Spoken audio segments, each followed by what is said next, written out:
I sat on the edge of my bed with the pistol in my hand. Loaded. Safety off. My fingers weren't trembling.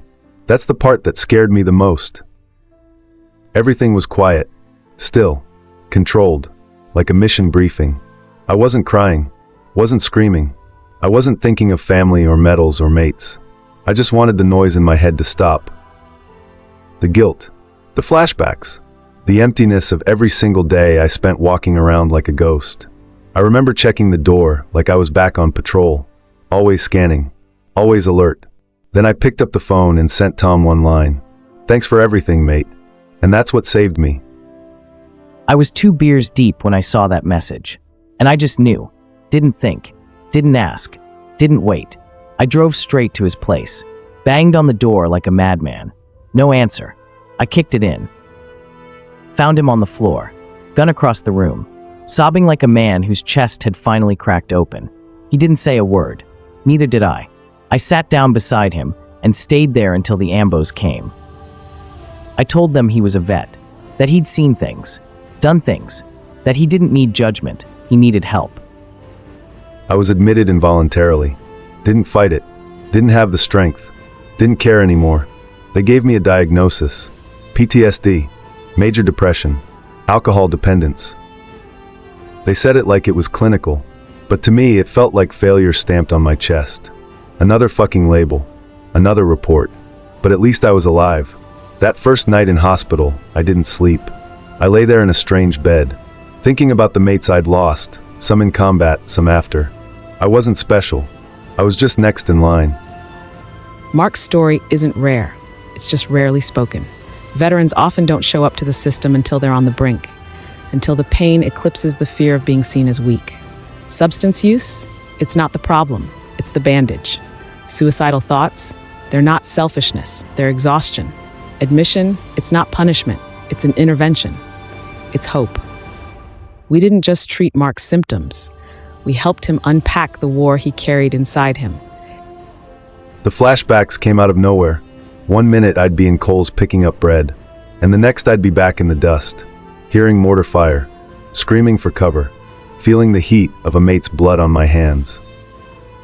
My body would tense like I was still in uniform, still overseas, still in the fight. I'd lose minutes, hours. It wasn't memory. It was reliving, over and over. You try explaining that to someone who's never seen a man die with his eyes open. That's why I stopped talking, stopped going out. The past didn't stay behind me. It followed me home. Guilt, grief, hypervigilance, the belief that he didn't deserve peace, and slowly and painfully he began to rebuild. Recovery isn't a straight line. It's sitting in a circle of strangers who say, "Yeah, me too," and suddenly, you're not alone. It's letting the gun go and picking up a pen, writing, talking, screaming when you need to, crying in front of other men, and not apologizing for it. Tom came back every week, sat with me, listened, never once asked why I didn't call sooner. I served too. Different tour, same ghosts. We met on base years ago. Didn't talk much back then, just nods and dark humor. But I remembered the look he had when he came back. That far-off stare. The way he always sat facing the door. I saw it in the mirror every morning. So when he reached out, I didn't need a reason. I just knew it was time to return the favor. Because only someone who's been in that kind of silence knows how loud it really is. He didn't need fixing. He needed remembering. Remembering that he's still a soldier, but also a man. That survival isn't just about getting through hell. It's about finding a reason to stay. I don't have all the answers. Still have bad days. But now I've got a map, a brother, a place to go when it gets dark again. I was trained to survive. Now I'm learning to live. Recovery isn't just about survival. It's about structure, support, and safety. For veterans like Mark, treatment starts with stabilization, managing sleep, alcohol use, and trauma responses. Then comes the deeper work, trauma-focused therapy, peer connection, medication when needed, and rebuilding identity outside the uniform. It's not quick, it's not clean, but it's possible, and no one has to do it alone. If you're in Australia and need immediate support, these services are available 24/7. Open Arms, Veterans and Families Counseling, 1-800 011 046, openarms.gov.au, Lifeline Australia 131114, lifeline.org.au, ADF Mental Health All Hours Support Line 1-800-628-036, defense.gov.au, Wounded Heroes Crisis Support 1-300-532-112, woundedheroes.org.au, 1800 Respect 1-800-737-732. For viewers in the United States, these services offer 24/7 support.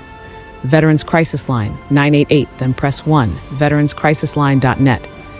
VA Mental Health Services 1-800-273-8255, mentalhealth.va.gov. Wounded Warrior Project 888-997-2586. For additional resources and support, visit our Clarity pages.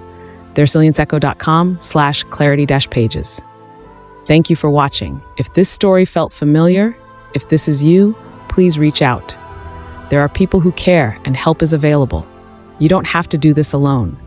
Help us reach others by liking, sharing, and subscribing.